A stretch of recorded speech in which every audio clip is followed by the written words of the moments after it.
Hello, hockey fans. The Minnesota Hockey Connection show is on the air. It's November 18th, Monday. We're at City Hall. And we got a special guest, high school season starting. We got Duluth East coach Steve Pitoscia. Everyone calls him Pitt. Thank you for coming, Coach. Yeah, thanks for having me. Yeah. So, you just started practice on the 11th, and you got your team now. And how did that first week go? Is that excitement that first week and a little anxiety?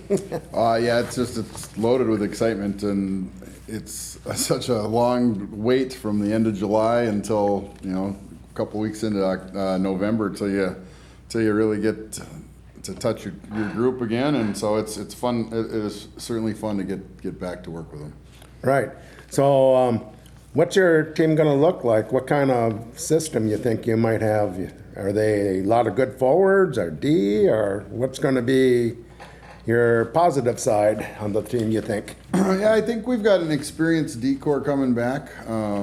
We've got six juniors back there, I think, a senior and a couple of sophomores, all fighting out for some minutes up back there. So it's I think our back end will have good depth. I think we've got a good battle going on in the goal between Nolan Nygaard and Ryan Jensen. Nolan is a junior and Ryan is a senior. Oh, Nolan's junior. So you got. What about forwards? Are they pretty young? I think forward wise, I think we're pretty balanced. Okay. I mean, I think our one third, probably, maybe. Yeah, I think. And I think we had 22 sophomores come out this year. Ooh. And so we've got some depth on the bottom end of our lineup, and some guys on the JV team that are gonna be pushing guys. So I think we've got a good mix right now, and it's the group as a whole just they're fun to be around, and they get along real well, and they've been working their tails off. So it's been a lot of fun. Yeah. So this. Is season starting earlier, or is this just because Thanksgiving is later? Yeah, I feel like the season's starting about the same time, but because of that late Thanksgiving schedule's kind of I'm sure everybody started to feel it back in January and December when we were building the schedules for this year. A lot of dates didn't line up, so I think it's just the calendars. It's a funny year. Normally, you guys play. White Bear Lake, which is your first game again this year, on the Friday after Thanksgiving, because I go down and I go over to the Turkey Trot. That's my favorite, because you see like Maple Grove, Wazetta, Edina. It used to be Holy Family, but now Moorhead's in it every year. Mm-hmm. So there's 4 good teams, and a lot of times all 4 could be in the top 10. And then I run over, like when you're down in White Bear that every other year, I take off from the game early and run over to your White Bear game, and then the next day you're playing someone else. Like I think one year you played Shakopee and that. So yeah, just looking at your schedule too. I mean, you still got a strong schedule, and that's good. That helps a team build, by the end of the year, and that, and get ready for the playoffs, because you got about almost a good 10 plus games where they're probably top 15 teams in my book. Yeah, I think that's one thing that Coach Randolph kind of set the standard for with this program long ago, was we wanted to be battle tested and play the best schedule that we could. So at the end of the year, it was made it more like it was just another game, and so trying to maintain that tradition of a tough schedule, and I think. With Denfeld up at 2A this year, or the last 2 years, we have an exclusively AA schedule, and I think us and Edina are the only 2 teams that can offer that. So I think that's kind of cool too. Yeah, nice. Yeah, so you start out with White Bear Lake, and I've talked to someone that calls a lot of the games. He works for K-Fan down there. He thinks White Bears are going to be pretty decent this year, and they got a great goalie, Gabriel. Yep, they sure and do. They got Stamius, that was a really good player in the Elite League, and they got a few other players I liked from last year, and I know they're coming back. And one kid left, I think a good player went to Cretan, but they're going to be a decent team, and so that'll be exciting to start the season. And then you got Blaine the next day. Right away, you got to play 2 games.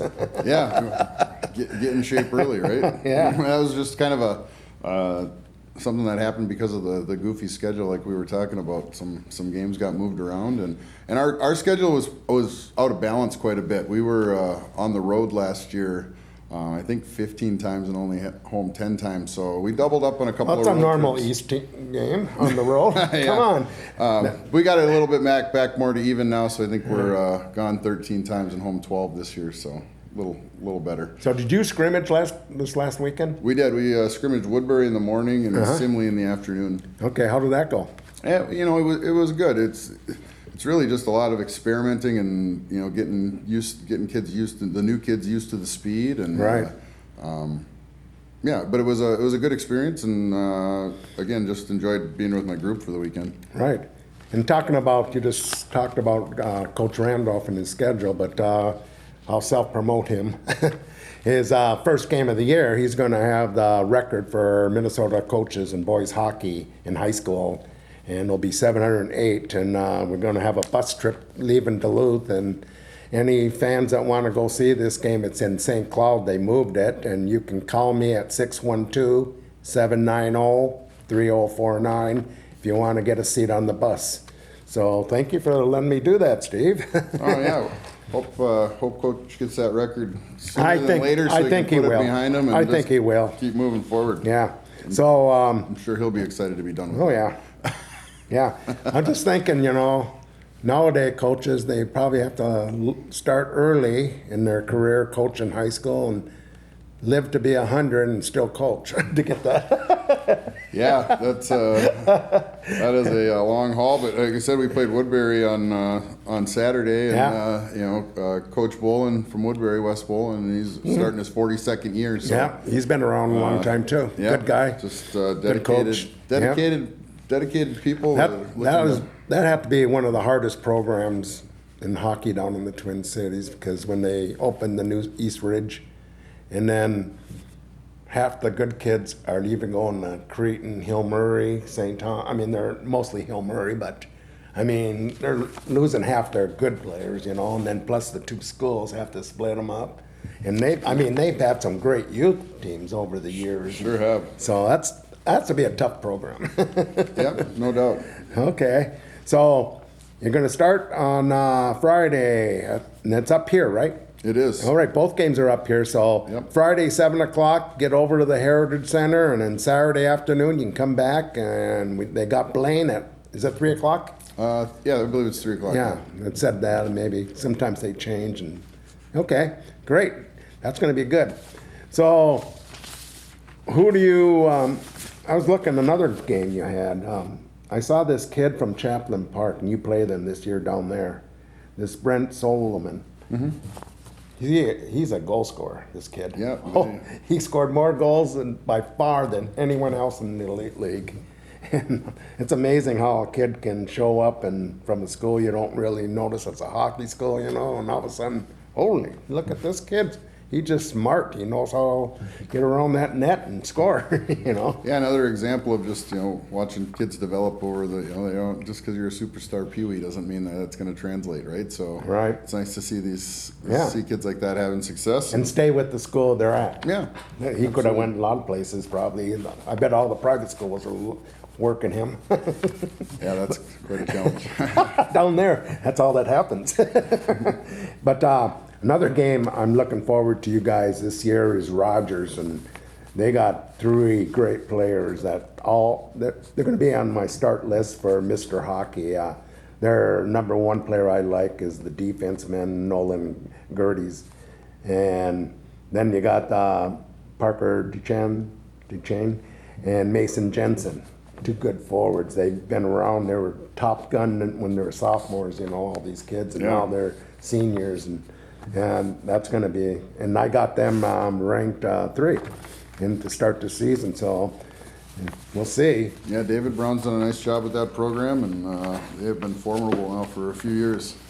You know much about him? Yeah, he's a nice guy. There you go. But no, when I'm thinking, someone told me this, I don't know if it's true, that he never played high school hockey. Is that, you know that? That I don't know. I know he's pretty integral in the Fargo Force, and we've seen what a success they've had. And yeah. I know that his his Lakers program that he was running in the falls in the fall time for 16U players, and going to the fall showcases and getting Minnesota kids, some of the top Minnesota kids, more exposure in an effort to try to save, Minnesota high school hockey. Right. So I think he does a lot of good work. He was on Pat O'Leary's staff at Wayzata, and so wow, he's been around already for a young guy. When they won their state championship. Okay. So wow, I didn't know that. He's a very good coach, and I've got nothing but respect for David. Okay, great. He's a great guy. Yeah, I hope they do good this year, because we haven't seen Rogers. I don't think we ever seen Rogers in the state tournament. Well, they got that. They're down there with Maple Grove, and Yep. and that's a meat grinder of a section down Well, there. Maple Grove is moving over to the Lake Conference next year. Exciting. That's tough. Yeah. Hockey. You got 10. Yeah, you only get 25 games in high school hockey, though, so you might That's as well the problem. maximize it, right? Like, So, the State High School League never wants to move on that, increase it. yeah, So, 'cause high school sports are and for the masses. that's why AAA might be showing up in this day a little more, I think. What do you think? Well, I mean, I hope not necessarily. I mean, Right. But there's certainly some advantages to that hockey, I guess. I think being able to grow up with your friends and play with your buddies, I think there's a lot of value there, and being able to stay home and not have to go live in somebody else's house. I think there's certainly a ton of advantage there. So. We'll see. Hopefully, I'm one that's going to always want to see Minnesota hockey and Minnesota high school hockey continue to thrive. I think it's a great option. And I think the other thing we talk about a lot about the kids that leave, but in the last few years, there've been a lot of kids that have gone off and played some junior hockey early and have come back. Most of them have. Yeah, because I think it's important that the people that are going to offer them up, potential scholarships, they want to see these kids as leaders in their programs. It's so funny? I go out to Pittsburgh every year for the USHL, and then I go to the showcase in Blaine. So when I'm there, there's so many scouts, pro scouts in Pittsburgh, and then all the D3 and college recruiters down in Blaine and that. But after those big series, you don't see the scouts where you go to a high school game when there's 5 key players. There'll be 10 times more scouts at these games than going to the AAA and juniors and that. Well, I mean, just look at the number of colleges that offer hockey programs Right. in the area. I mean, on a Tuesday night, it's not easy to just hop on a plane and fly somewhere to watch I drive in icy roads and that. And But if you're I've been around offered a lot here, of jobs to do them, and my word was no. I'm staying with high school hockey. Yeah, and most of the guys that are doing that are hockey nuts. So if they get the opportunity to go Thank watch you. on a Tuesday night, they're going to go do that. And high school hockey offers that opportunity. So there's plenty of opportunity to be exposed here, and I just hope That's why I never surviving. understand why a lot of these kids leave. And plus, a lot of them, they never were top performers in high school yet. Yeah. They should have stayed their senior year where they could have been there, and they go out to juniors, and they make the team, but they're not dressing a third of the time, and then they're third, fourth line, or fifth, sixth D, or something like that. So how do you develop by going there? And they can't promise you anything. If they do, they're lying, because it's not going to happen. It's a business once it gets to that point. And, Absolutely. and if they don't win, the fans don't come, the team's not worth anything. Yeah, no, that's 100% true, and it'll be interesting to see how that landscape changes. Also, though, now with the NCAA allowing the major junior kids eligibility, that's true. into college hockey. I think that's a 'Cause smart thing. That's that's going to open up a whole new avenue Right. of players up there that took that gamble when they were 16 years old to go try to pursue professional hockey, Right. and not and once you've made that decision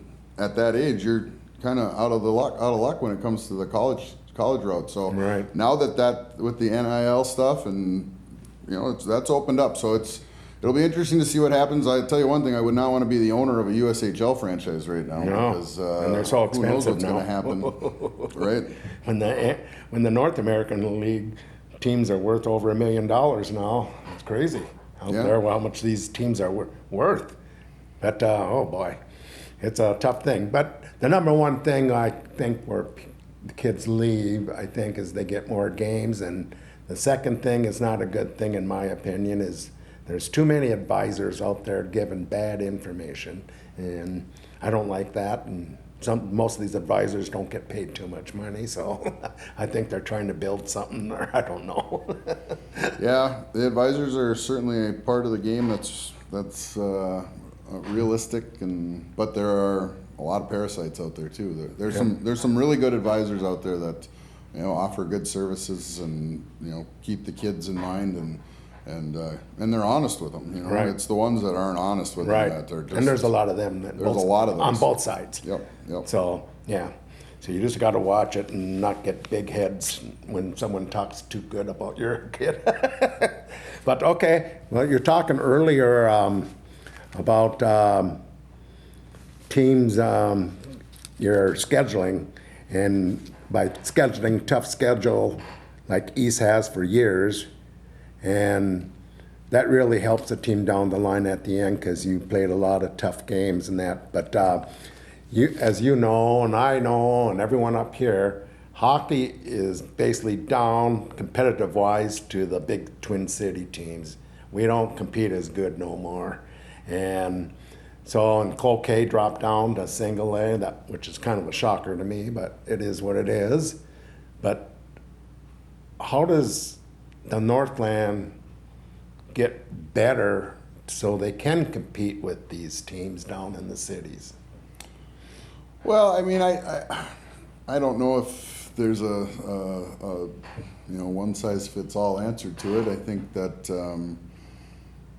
hockey is becoming a more expensive sport, and we can try all we like to keep it down. But those kids down there, like you said, they're playing all year round, and to be able to, a lot of them are multi-sport athletes too. They're not just playing just hockey, but you kind of pay for the ability to do that, and it gets expensive. And I saw an interview with Wayne Gretzky not too long ago, when talking about when he was growing up. He went to school from 8 o'clock in the morning till 3 o'clock in the afternoon, and then he went and played sports. That's what we did, though.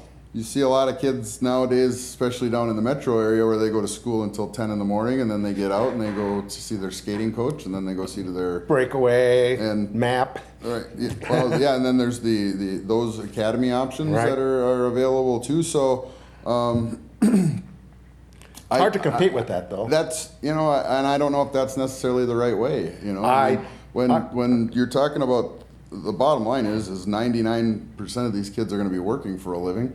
What kind of a message are you sending? But those are things for families to decide, not for me to decide for them. Well, you think about it. I'm thinking, just guessing now, talking to different people like MAP and Breakaway and all these different hockey camps, and that there's probably a good 20,000 that play this hockey all year round, and these parents are paying probably minimum $10,000 a year for this to play all year.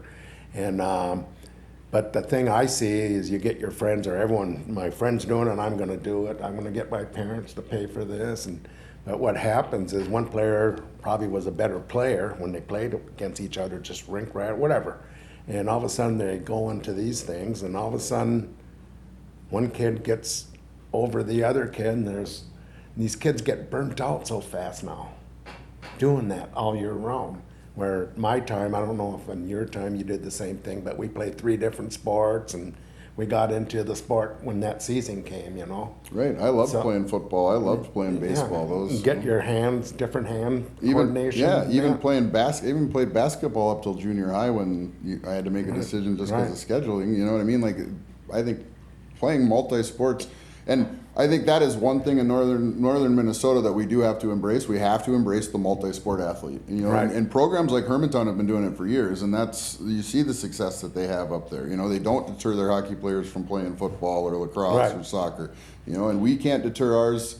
We don't do that at Duluth East. We try to push these kids to play as many sports as possible, because that's where they're really going to get, that's how we're going to be able to keep up. It's less and less. And I also think, though, to your point on the AAA thing, we also have to get out of this naive bubble here in Minnesota that this is the only place that hockey happens. It's happening everywhere now. No. You know what I mean? It's happening in Dallas. It's happening in Miami. It's happening everywhere. And just because your kid has the ability to go out and rink rat, well, those kids do too. They're indoor rink rats now, and it's. Well, just in 10 years, USHL, 10 years ago and 4, there were so many kids in the top 25, 20 on leaders in scoring. Now it's hard to find 1 or 2 that are in that top 20 and that. And we used to have, like Waterloo used to have teams where they had 3 or 4 in the top 10, It's crazy how it's changed in the competition.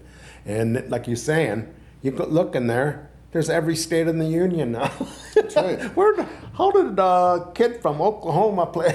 Alabama. I was shocked the first time I saw a kid on a USHL roster from Alabama. But, it's a different world. And I think a lot of times up here, we still kind of get blinded by the fact of, well, this is how I did it growing up, and so why can't we continue to do that? And there's not a lot of open-mindedness to change, number one. And I think that I'm not one. I don't want to say that you need to spend more money at this stuff either, but too expensive up here. People don't have the money overall to do what they do in the cities. Right. It's a more depressed economic area, and so it's going to be tough to keep up with that sort of thing. But I got one idea. We probably won't be as good as like the Edinas and Wazetas because they're so big and they got numbers and they can do they got the money. But up here, here's the change I want all the coaches, even though you're all competitive and you want to win every game, is that you guys have to start talking with each other and try to get where the schools get competitive with each other up here, and it can be competitive hockey and the fans will come to see those games. When you get running time games, it's not fun for anyone, So somehow you guys can see the method and get some ideas what to try, and let's get this Northland back where it's competitive hockey with each other and that. Yeah, I think we're working on that. And I think our youth program's doing pretty well. Our squirts went down and won a big squirt tournament down in the Metro this weekend, and our peewees finished pretty well down in Rochester at the Great Pumpkin, and our Bantams, competed all right out at the Blue Ox, and so we're starting to see a lot of people in the youth programs here that are doing a lot of good work, that are really trying to, get this thing going in the right direction, and I think we really do have things going in the right way, and hopefully we can continue that momentum. Okay, you were a Bantam coach for many years, and you always were in the top 10. So what do you think the biggest thing that happened with the youth hockey? What happened, you think? Well, I think it gets expensive, and I think you get a lot of kids, or a lot of teams that have to share ice now, and so when you're sharing ice, there's, to pay for that ice, because you got to share it to pay for it. You're getting less puck touches, and you're getting less opportunities. When you're standing in line to do a drill now, you are standing in line for 2 minutes instead of 40 seconds. You know what I mean? And so, and then they go to a lot of station stuff, to try to maximize the ice. And hockey's not played in stations, and so I think a lot of that stuff has really hurt hockey up here, and I think that's been the challenge that the coaches have up here as well. And plus, we were rink rats back then. So if we went and practiced, we'd practice outside most of the time anyhow, because we didn't have the inside rinks to do that. So, but now the weather's changing and stuff, but there's still a few kids but the kids aren't the same. I guess, I don't know if it's the phones or what's going on, that they're just not the same as when I grew up. Yeah, and I don't think sports is as celebrated as it was once when I was growing up and when you were growing up. I think there was almost a period there where it was, almost looked down upon if you were an athlete, I mean, like, Not completely, but I think that there's been some shifts societally that it's not, you're not as pedestalized maybe, and maybe that is a good thing in some respects, but I think that's hurt sports too. Well, you coached over at the Wilderness for a couple years there. You just came back to East only this year. And here's one thing I noticed.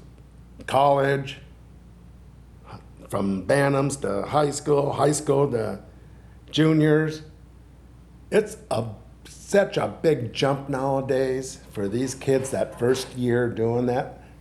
It's amazing how to make it, to break it, and then get in there to play. Absolutely. It's crazy.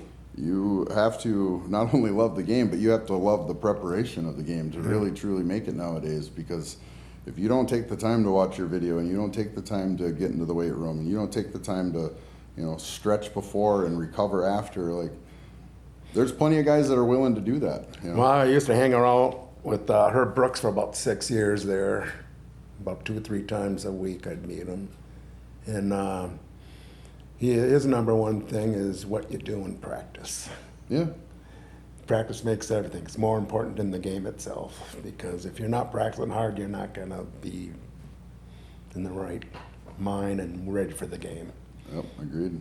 So, yeah, so you got to make every practice, the short time you're on the ice with all these players, you got to make it work up here. Yep. And another thing is, another thing why it's so hard to make it, you have these tryouts in juniors, and there might be 150, 200 kids, and you only see them for 5 minutes. It seems like, And Yeah. how do you really know a kid by that? It's tough. Well, I guarantee you they know more than 5 minutes. You know what I mean? With all the video now between Instat and the TPE and believe me, when I was scouting for Omaha and I was scouting in the North American League, like you know everything about. In fact, when I was working with Omaha, one of my jobs was calling the places where these kids came from to make sure that they were decent human beings, because you invest so much money into them. Right. That, they don't want. Right. We saw what happened with Mitchell Miller and the Coyotes and at North Dakota, and right. It's just not acceptable to be like that and treat people that way, and so there's a lot that goes into scouting these kids. Right. So, what do you think is the hardest jump now? Because you've been around the juniors, AAA, high school, Bantams.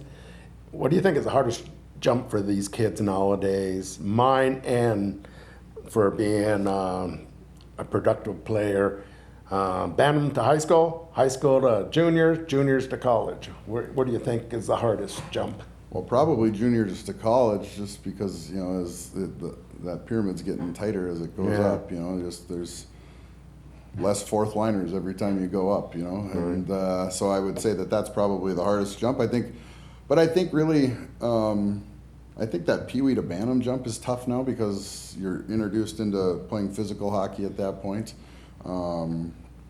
I think the jump boys are going through puberty now. Right, and I think the jump from high school to juniors is huge, because the physical strength is so different. You know what I mean? Like, yeah, you're a young man now with developing some actual real man muscles, and some guys are real strong, but a strong 18-year-old and a strong 20-year-old, there's a world of difference there. Right. So, and like you were saying just a little while ago, talking to these pro scouts, like with video now and everything, they know these kids at 11, 12 years old now. They know them. Oh, yeah. It's crazy. Oh, yeah. They know. It's crazy. That's right. Yeah. So, who are your assistant coaches again this year? I mean, who do you have coming back, and any new ones? Yeah, we got Dylan Mills, Casey Cudler, both coming back to help with the varsity team. Stephen Halpa is coming back to be our head JV coach again. Al Ratai will be helping him, and then we added Willie Corrin to the staff. Oh, really? Yeah. Really? International Falls boy. Yep, from the Falls, played at UMD. Yeah. Willie's absolutely awesome. Good. He's great to have around.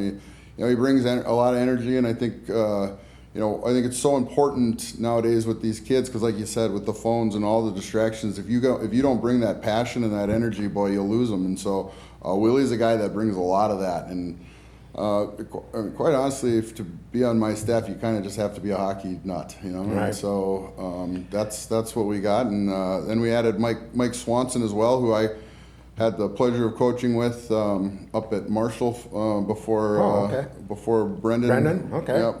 And so Swanee and I worked together up there, and again, just a high character guy and a hockey nut, and just great guy to be around these kids.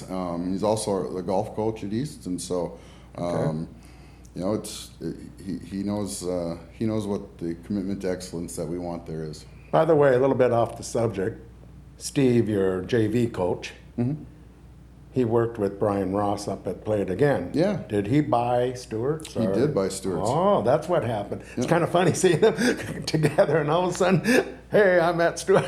Yeah, he did. Okay. Yeah. So. So the other Steve sold it, huh? Yep. They. I don't know much about the workings of that, other than one bought it and one's getting out of it. So. Okay. That's exciting. And the last member that we added was Rob Anderson's going to work with our goaltenders now. So. Okay. Former Bulldog again from Superior.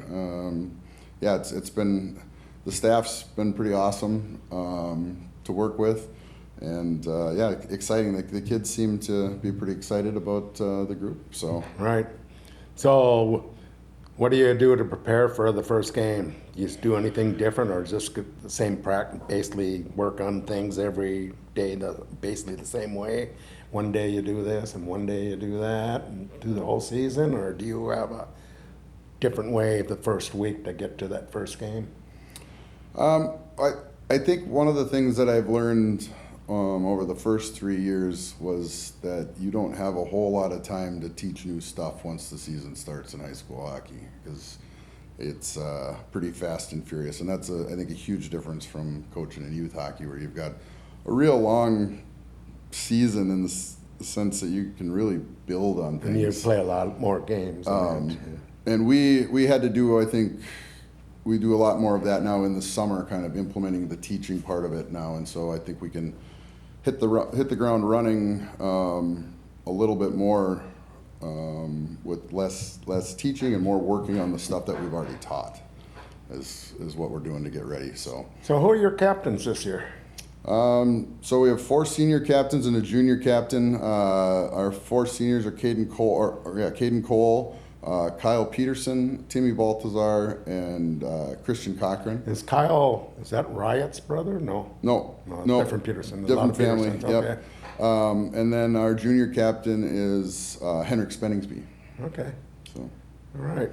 And they've done a tremendous job of leading so far this off season. All right. And into the season. So, what? Now you just got done with captain practice, but do you tell these kids, like when they're not playing practice now with you guys, with the coaches and that, do you tell them to go do this and do that, and try to skate as much or shoot pucks? Do you do stuff like that, or just leave them on their own? They want to do it, they're going to do it, and whatever. You really can't force them to do it. Well, after July 31st, we don't really have there's not a whole lot we can tell them, but I think there's something in this program that's kind of, stood the test of time is that, that there's somebody there that's wants to take your spot. And so we certainly remind them that if you don't do the work, there's plenty of people that are. That want it. They're responsible for their experience here, mostly. So that's another reason why state high school league just doesn't get it. You should be able to, if a kid can have a coach around them saying anything all year round, it's great. I don't care. 98% of the coaches are great out there, and it just gets rough. Now let's get. I just said something good. Parents, how is you yourself going to handle parents, or do you have a regular place where you have a meeting with them, and do you? Yeah. Really, with the parents, we really try to have them advocate that their kids advocate for themselves, and so there's the boosters will maybe have someone that'll come and if there's something that they have a concern with, they'll bring it to our attention, and then we can address it based on that. As far as individual parents, yeah, I mean, I have an open door policy, and they can come and talk to me about anything. But I've told them at our parent meeting that I'm going to give you an honest answer. So, there's at the end of the day, we're responsible for the experience of 38 young men in this program, and we're trying to make that the best experience we can for them. And it's not equal for everybody. But we try very hard to be fair to everybody, and I think. At the end of the day, myself and all of my coaching staff can look in the mirror knowing that that's what we're doing. And if someone wants to come and ask that, I have no problem answering to that. I have no problem being accountable to what we're doing, because I think we're doing things for the right reasons and trying to do things the right way. So is there any games that you see in your schedule this year that you're extra excited about? Yeah, Friday, November 22nd, second White Bear Lake, 7 p.m. Let's get the season that started. First one, that's the one I can't wait for. So, yeah. Oh, I think we got a this is a big day too, though. Saturday the 21st, you're playing Denfeld, and that's going to be Duluth East reunion day. Yep, that's our alumni. I heard you're going to have a couple games with each other. Yeah, we got a couple of alumni games going on, and Okay. well, so Great. This is going to be fun. Yeah. So, yeah, I have to talk to Jay. Go get him on the show now. So Yeah. Get your inner city matchup. They have one good player there for sure. yeah, Johnny Scott's really good. Yeah. He's gonna start out on my list for Mr. Hockey. Is he? I Good. got about 25. Half season, then I get down to half, and then when you vote, you only get 7 skaters. Oh, They changed it around about 5 years ago. Yeah, I'm still looking. Tonka, they're gonna probably start out a little slow, but they had probably the best JV team out there. And so numbers, and you don't know who they picked up. You never know. These never big know schools, what the portal did, right? the private schools and that. Well, St. Thomas, I mean, they had so many young kids, and they're just getting better and better, and they got probably one of the best goalies in the state. Well, they just got a Mr. Hockey candidate from Park Cottage Grove, He moved over he's gonna be playing for them. sure. And you don't know who else they got, It's just crazy on these private schools now, where these kids are leaving these public schools to go to these private. So I don't know. It's a different world out there. Yeah, it is. So, hey, Steve, Duluth East coach Steve Pitoscia here, and boy, it's great talking about a lot of hockey, and you've been around a lot of it, from Bantams to, high school, AAA, North Juniors. You did it. You've been around, so you know a lot. Well, I thank you for being on the show, and it's great seeing you again, and good luck this season. And I want to thank the producers, Liz, Sean, and Jim, for producing the show. We'll see you at the rink.